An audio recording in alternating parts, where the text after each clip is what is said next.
Адамзат тарихындағы ең үрейлі соғыстың аяқталғанына 75 жыл толды. Соғыс куәгерлері мен қатысушылары жылдан жылға азаюда. Тек ауқымдылығы мен сананы сансырататын құрғақ статистикалық деректер ғана қалып барады.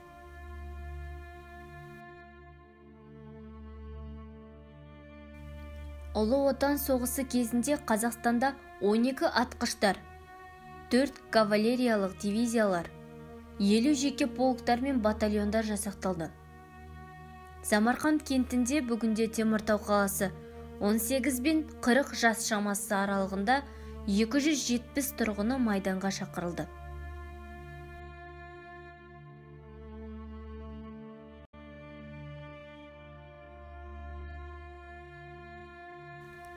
Кеңес әскерінің шамамен 1 миллион солдаты Мәскеу түбіндегі шайқаста қаза болды. Қазақстанда құрылған 3 атқыштар дивизиясы Мәскеу түбіндегі шайқасқа қатысты. Алматыда құрылған 8-ші гвардиялық Панфилов дивизиясының 28 батыр панфиловшылары 20 шақты неміс танкілерін жойып, жаудың шабуылын тоқтатты.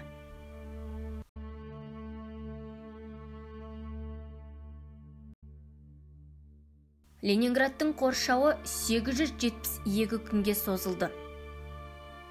Қазақстандық құрылымдардың 1/3 бөлігі Ленинград түбінде соғысты. Қоршауда болған жылдары 632 мың адам қайтыс болды. Оның бомбалар мен әуе атысынан 3%, аштықтан 97%. Жұмысшыларға, қызметшілерге, асырауындағы адамдарға нан беру нормасы 250 грамм болды. Балаларға 125 грамм бөлінді. Қалаға 150 мың ауыр артиллериялық снарядтар мен 107 мың өртегіш бомбалар лақтырылды. Қираған ғимараттар саны 3 мыңға жетті.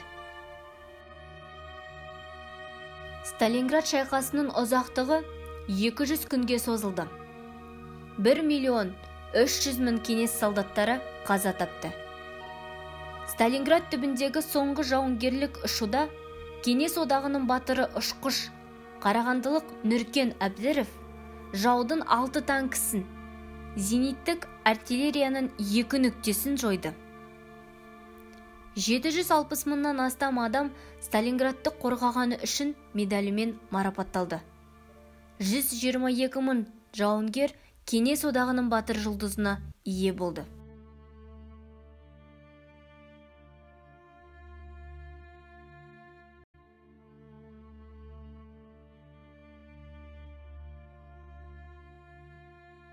Курск шайқасы 50 күнге созылды. Шайқасқа 4 миллион адам қатысты. 70 мың қарулар мен минометтер, 13 мыңнан астам танктер мен өздігінен жүретін құралдар, 12 мыңға жуық әскери ұшақтар іске қосылды. Бұл шайқаста КСРО қарулы күштері 860 мың адамды жоғалтты. Курск түбінде мыңнан астам қазақстандық жауынгерлер қаза тапты. Ұлы Отан соғысы жылдарында Қазақстан аумағында 460 завод, фабрикалар, кеніштер, шахталар мен жекеленген өндірістер, олардың ішінде 220 эвакуацияланған кәсіпорындар салынды. Самарқанд кентінің өзінде 3 өнеркәсіптік кәсіпорын салынған. 1942 жылы Каргресс нөмір 1 іске қосылды. 1943 жылы СК зауыты кальций карбидінің алғашқы тоннасын берді. 1944 жылы Қазақ металлургия зауыты алғашқы қазақстандық болатты сілдей ағызды. Ұлы Отан соғысы жылдарында Қызыл армияның 2 миллион 500 мың жауынгері мүгедектігіне байланысты әскерден шығарылды. 1945 жылы Самарқанд кентінде, қазіргі Теміртау қаласы, Ұлы Отан соғысының майданының мүгедек болып қайтқан адамдар саны 523-ке жетті.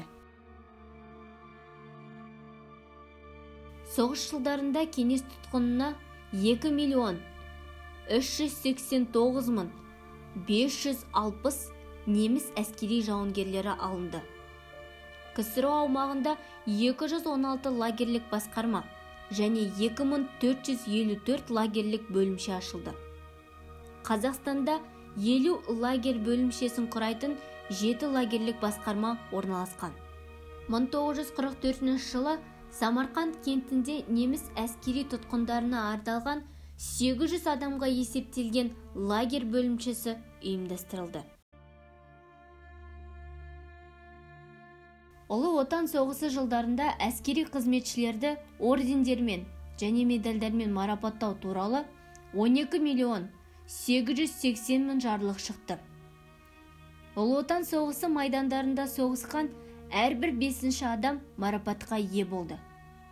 11.681 жауынгерге Кеңес одағының батыры атағы берілді. Оның ішінде 499-ы қазақстандықтар, 32-сі Қарағанды облысының тұрғындары. 2 миллион 500 мың марапат соғыстан кейінгі жылдары өз батырларын тапты. 400 мыңға жуық ордендер мен медальдар әлі күнге дейін тапсырылмаған.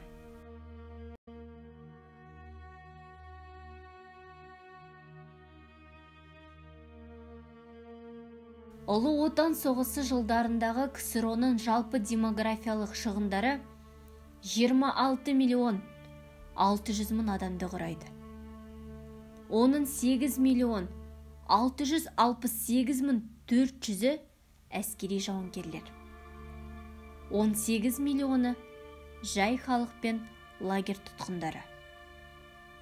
Соғыс майданында 630 мың қазақстандық қаза тапты. Оның ішінде 184-і Самарқанд кентінің тұрғындары.